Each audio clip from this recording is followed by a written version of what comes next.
please subscribe and don't forget to press the bell icon to get notified whenever we upload a new video. The loss that we saw on the Sensex yesterday, how should we be positioned today? Our entire research team is here to give you the list of top 10 stocks. For now, the SGX Nifty is absolutely quiet, so let's see how things shape up. But what are you looking at today, Anuj? Two Tata Group stocks, Sonia. First is Tata Power. It's definitely one of the strongest stocks. Power has been doing well. And I don't know, something's up with Tata Power because yesterday in a weak market, the stock did well and delivery volumes were very high. So definitely there's been some accumulation on Tata Power. The other one is more of a gut call and based on data. Titan, it's a stock which, we pointed out when it tested the lower end of the channel that perhaps that was a good risk reward. Now it's back to the upper end of the channel. If you see a trend line and the channel over there, and anecdotally it's failed to take out the current zone. So I would want to see risk reward wise again whether there is any kind of negativity in Titan today. Tata Power got Prayagraj. I mean, I don't know if that was the reason enough. Obviously, they've bought it at distressed valuation, so that may be seen as positive. They're the only power guys who can buy anything at all, resurgent power. Okay, I would watch out for all the rate sensitives. We went to 8% yield after markets closed yesterday, and therefore impact on NBFCs, on realty companies. All those will be seen. PNB gilts, for instance, will definitely take a knock. Some of the PSU banks which have large GSEC portfolios. Okay, well, crude, right? I mean, just sort of like a broken record, saying the same thing. Brent Crude has hit a 2-month high of $78 plus. And it's because Iranian crude exports have fallen quite a bit. In fact, they've shipped the least since 2016. So that's the latest trigger over there. Of course, Venezuelan production concerns as well. All of that put together is causing higher crude prices. The impact will be on the usual suspects, the aviation stocks. Jet Airways has incremental bad news where ICRA has downgraded their credit rating, citing balance sheet concerns, etc. Oil marketing companies as well will be in focus. Tire companies, because crude derivatives, synthetic rubber, etc. costs will surge. Carbon black prices have surged. So all of that will put pressure. Paint companies, a lot of them pass it on. So, you haven't seen too much of an impact that they have the kind of pricing power. But keep an eye out on many of these stocks. And finally, to Sonal, a bunch of stocks you're looking at, Sonal. Good morning. I'll start with the VST tillers because the company has reported its monthly auto sales numbers. The power tiller sales came in higher by 1% at 1,646 units, but there was some weakness seen in tractors, which saw sales of around 517 versus 1,028 on a YOY basis, and that implies a fall of around 49%. Persistent Systems will also be in focus because one of the subsidiaries has acquired a startup in the US, which has a revenue of around $65,000 for the 12 months ending on April 30th. Also, the enterprise value of this particular acquisition is at around $5.2 million. That is around 38 crore rupees. The last stock that I'm watching out for is Balkrishna Industry. That saw a massive fall yesterday, was down around 7% and saw delivery selling of around 114 crores. Now, HSBC has written on the company and they have downgraded it to a hold from a buy and have also cut the target price to 1,317 from 1,410 rupees per share. Back to you. Okay, the target price, by the way, is still higher than where the current market price is. So just keep an eye out on that. But big selling coming into Balkrishna Industries yesterday. Here's a quick recap, though, of our top stocks. Let's start with stocks with negative news flow. So you have names like Titan, NBFCs like M&M Finance, Shriram Transport, real estate companies like Soba, Prestige, PNB Gills, the Nifty PSU Bank Index, oil marketing companies, all your companies that could get impacted because of higher crude. Aviation stocks, Jet, Spice, Interglobe, as well as paint companies like Asian Paints, Berger Paints, etc. And of course, watch out for positive news. Okay, negative news for paint companies. Kansai Nerolac, BST Taylor number not looking good. Balkrishna Industries negative rating. But positive news flows for Tata Power, Nifty IT, pharma companies, and of course, Persistent Systems. That's a positive acquisition. With that, let's get to Brent prices and how they may pan out. We are being joined by David Lennox of Fat Profits. Good morning, David, and thank you very much for sparing time for us.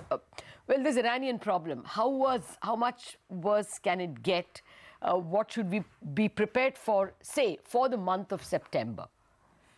Look, certainly if you have a look at what's happening with Iran, we're getting probably just a precursor of what's going to happen when we see the full sanctions put on by the US. We have seen some difficulty with production coming out of that particular country. And you've seen what that's done to the crude price. It's lifted it up now into the 77 US dollar bracket region. Overall, we do think, however, that with OPEC still somewhat constrained with the last data reads we had for July, showing them only at 32.5 million barrels production a day, we do think that there is capacity for members inside that cartel to actually start to look at replacing the falling production we're seeing out of Iran. So we haven't seen the oil prices rushing ahead, but there is still that tension on the supply side, which every time we see some disruption, we've just seen the oil prices and the Brent prices moving higher over the course of the disruption period. Okay, David, hi, good morning. I was just going through some data on crude, and the global energy expert John Kilduff has come out with a report where he says that crude could surge to as high as mid-90s within the next few months. I don't know if you follow him and would you concur with his view, but would you change your own estimates on crude? Where do you see it head by the end of the year? No, certainly at this stage we're going to stick stubbornly, as I've said before, to the $74 to $84 US a barrel by calendar year end. Yes, there certainly are, as we've spoken, supply side tension that is pushing that oil price gradually higher. But we have got the ability on the demand side to also see some softer demand coming out of the US, and that's certainly keeping oil prices in check. And there's also now talk that perhaps China will go through a slowing down period, and that will see demand from that particular country softening up as well. So that's going to keep the headwinds against any significant rise, we believe, in the oil price. But certainly, yes, there is tension in that supply side, and when that tension's there, we could possibly see that breakout, but at this point we don't think so. Okay. David Lennox, thank you very much for joining us and reiterating that 74-84 band that you have been holding. But even as we move towards the upper level of the band, it can be bad news for countries like India. The SGX Nifty 11,628, indicating a flat start after a trend day on the way down yesterday. Our technical experts are with us. Ashwani Gujral, Sudarshan Sukhani and Mitesh Thakkar join us. Good morning, Ashwani, and first of all, happy birthday to you. I think last year you said this is going to be the most profitable year for you. I think that's turned out, and I'll hope that this year is the same for you as well as those who follow your advice. So let's start with today's move. What are you expecting after the big move yesterday, or what would you be doing today after the big move yesterday? Well, thank you, Anuj. Birthdays can be expensive, so I hope at least today is good. For the day, yesterday, last hour was a vertical fall. Now, often what happens is that the next day, if we don't break the previous day's low, and basically we reach the lower end of the range, 27,800 thereabouts, and maybe, about 11,630, 650 on the Nifty futures. So my sense is that early morning there could be a bit of upside, and in the second half we see if crude starts to rise even further, rupee starts to fall, etc. So maybe you could get a 100, 150 point on Bank Nifty upside, 40, 50 points on the Nifty, and that will be in the context of a pullback. If we see this kind of pullback and again the market starts to reverse, then chances are that the trend is turning towards the downside in the near term. Okay. But we are at the lower end of the range where we bounce back 2-3 times. So I think a bounce back in the morning, a tradable bounce back is possible, but be ready to jump off once you start to get nearer to say 11,680, 700 on the futures. Okay.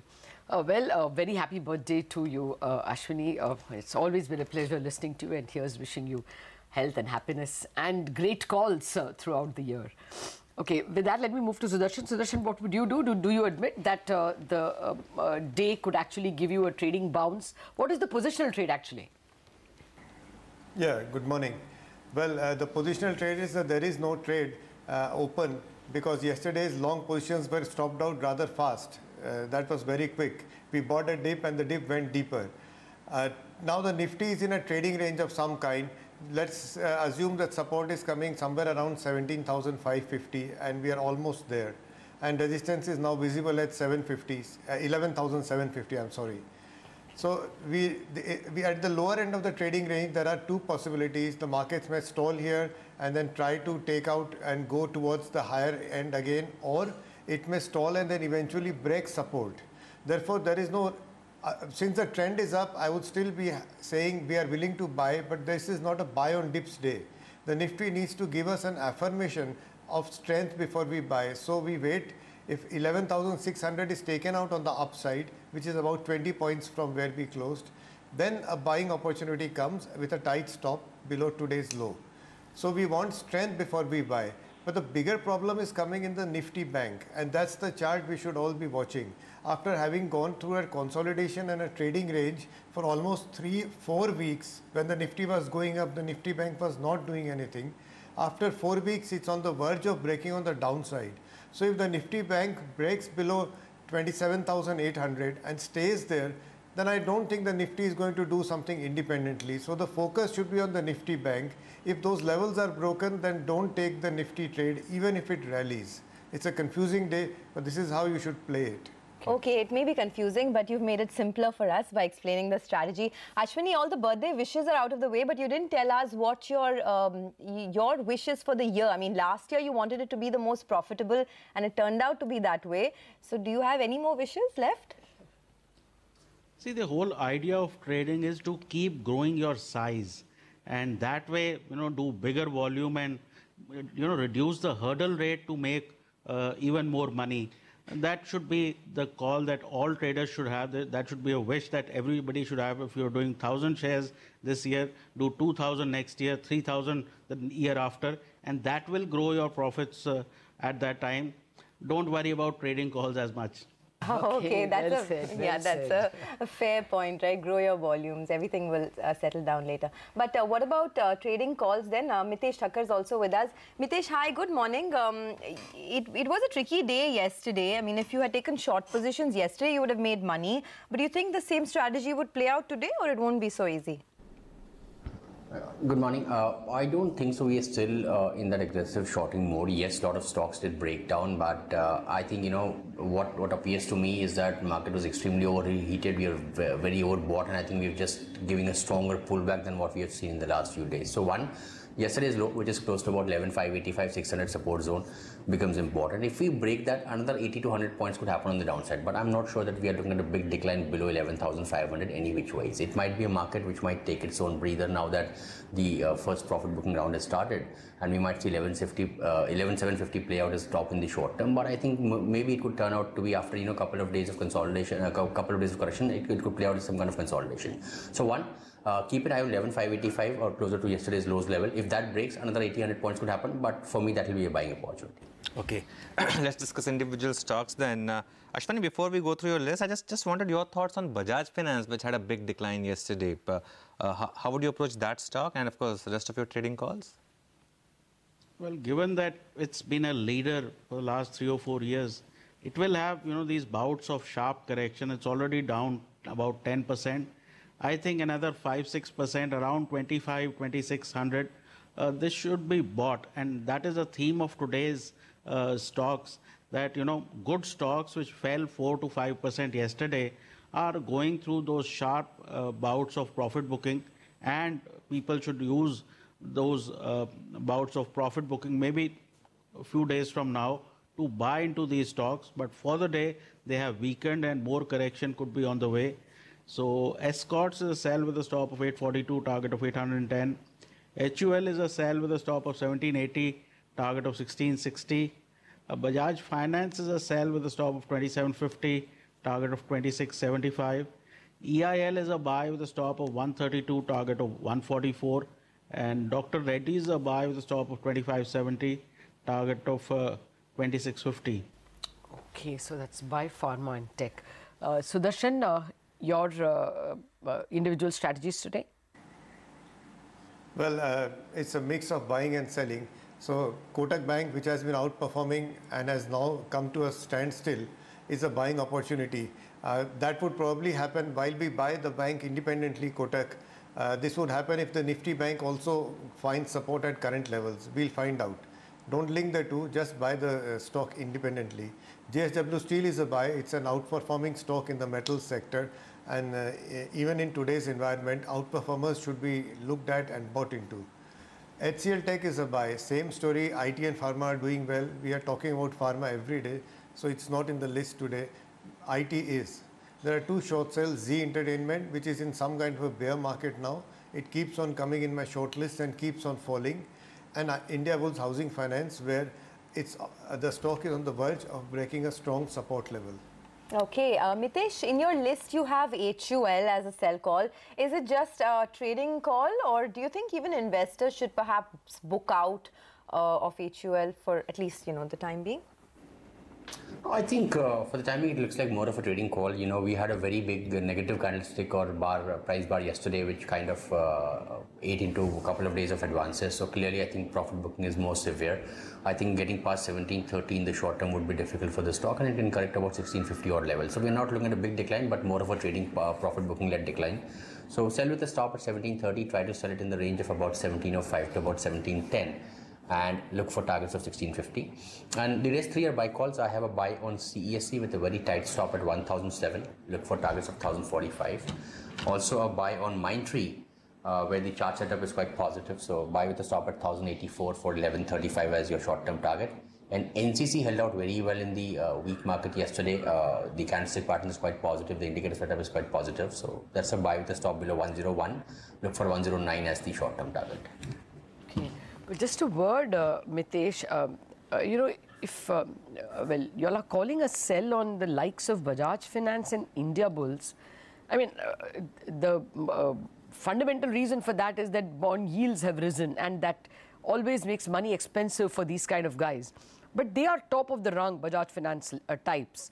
Should you not have a sell call also on Shriram Transport or M&M Finance, Mitesh? Yeah, so I think while the overall argument does fit the sector, saying that the money becomes costlier for them and there should be some kind of negative outlook for most of these in the short term. I think the way we approach trading calls, that we look at which stock can be entered right now with a good risk-reward equation. In that sense, I think maybe the calls would differ, but yes, I think all the charts are showing some kind of negative traction. I would totally agree with that. Okay, well, let's thank Mitesh for joining us and invite Chandan Taparia of Motilal Oswal Securities into the discussion. Chandan, hi, good morning. Can you take us through your stock-specific trades for the day? Yes, Nifty yesterday fell down sharply, broke an immediate support of 11,620. So now till it remains below the same, some weakness or consolidation could be seen, and we'll clearly watch the 27,750 in the Bank Nifty level. Talking about the trading ideas, a mix of the buy and sell. First trade is buy on Titan. The stock has taken support at its 50% retracement of the entire upswing and managed to hold its gain even after the sharp decline in the market. We have seen surge in the open interest activity, and mechanical indicators are also turning positive with put writing activity. So recommending to buy on a small dip near to 905, put a stop loss of 890 and expect it to move towards 940, 945 kind of level. Second trade is on buy side, that is Diwan Housing Finance. We have seen selling pressure in most of the NBFC like Bajaj Finance, Shriram Transport Finance, NBFs, and this M&M Finance and all. But Diwan Housing Finance in holding the gains and given a breakout from its pole and flag pattern. This is also giving the major consolidation breakout. So somehow it's showing some sign of innate strength. So recommending to buy with a stop loss of 665 and expecting it to move towards 710 kind of level. One negative trade, that is on ICICI Bank. Selective private bank like ICICI, Kotak, Axis Bank are showing sign of the weakness with call writing activity. The way ICICI Bank has failed to deliver a gain above 345 zone, may see a dip towards 330 and the lower level. So recommending to buy 330 put a stop loss of 4 rupees, and this put can move towards 15 to 60 rupees on the higher side. All right, Chandan, thank you very much for joining us. At the moment, we are heading to London, the venue of IIFL's Invest India Conference. Nirmal Jain, chairman of IIFL, joins in. Good morning, Nirmal. Thank you very much. Actually, at the moment, India is facing a challenging macro environment. Well, I'm putting it strongly. Challenging as far as macro and rupee are concerned. Do you read these challenges as very severe? What are investors at the conference telling you? So I think despite this challenge which is on the currency as well as oil front, India is still very attractive. There's a lot of interest amongst foreign investors. On the positive side, we have seen that in the first quarter, India's economic growth rate, GDP, has bounced above 8%. And India is one of the fastest growing countries in the larger economies. And people have taken note of macro reforms that have taken place over the last 4 years. I think most of the investors are very enthusiastic. Some of them may be a little skeptical about the valuations, and they're trying to find good values. But I think there's no questions about long-term interest in investing in India. And these macro challenges, what you're talking about, I don't think they are so significant that should worry investors at this point in time. They're looking at India as a great investment destination for the next 3 to 5 years. Okay, that's good to hear. After the fall that we saw yesterday, it makes you a bit skeptical. After a very long time, Nirmal, we've seen some kind of earnings recovery play through as well. Is that something that a lot of global investors are penciling in when they invest into India now? Yeah, it is a very positive trend that we are seeing the earnings rebound, and people expect this to accelerate. And maybe after a lag of, say, 1 year, next year we should see a much stronger revival in private sector capex or private sector investment as well. So many sectors are seeing earnings revival, which is very positive. And it took very long time for the corporate earnings to revive, but at last that's happening, and I think investors are happy about it. Okay, the shift from retail banks to corporate banks is something that is probably exciting a lot of investors. We've seen it play out through the month of August. Are you getting the sense when you talk to investors in London that now people are looking back to the corporate banks, the corporate lenders in India? I think if you see corporate lending, as I said, that private sector capex is still picking up and has some more time before it really gathers momentum. But yes, banking sector revival has to be balanced, and the larger banks will have to service corporates as well as retail, and I think that's a good positive sign. Well, Nirmal, you also have a very large wealth and NBFC business. From an IIFL point of view, how do you think NBFCs will do over the next 12 to 18 months? NBFC will do very well because the credit growth in India is very strong, and what we are seeing is that public sector banks are growing at a slower pace, and which is allowing private sector banks and NBFCs to grow at a faster pace. And wealth business also growing very well because we are seeing a lot of new money coming in with many promoters divesting part or full of their stake, and also as the economy grows, we see that wealth grows at an accelerated pace. So both these businesses are showing very strong traction and very strong growth. Okay, investors can also play the financialization theme now through sectors like insurance, AMCs, etc. And there's so much, growth here, so much competition. What is your personal view on the insurance and AMC business in India? What kind of growth do you see over the next 12 to 18 months? All these businesses will grow very well. With the financialization of savings, you'll see financial securities and financial instruments like mutual fund, equity, insurance, seeing very good flow of money and much stronger growth in their AUM. So, that's happening.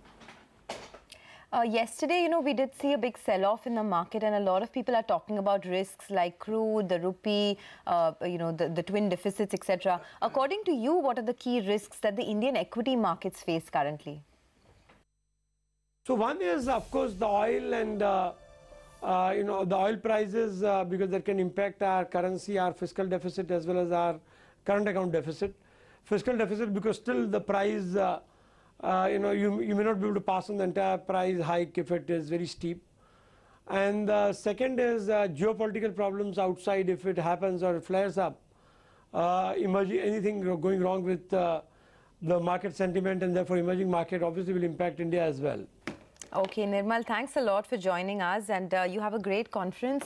For now, we will take a short break. That's Nirmal Jain of IIFL saying that things have improved as far as the investor sentiment is concerned with respect to the Indian markets.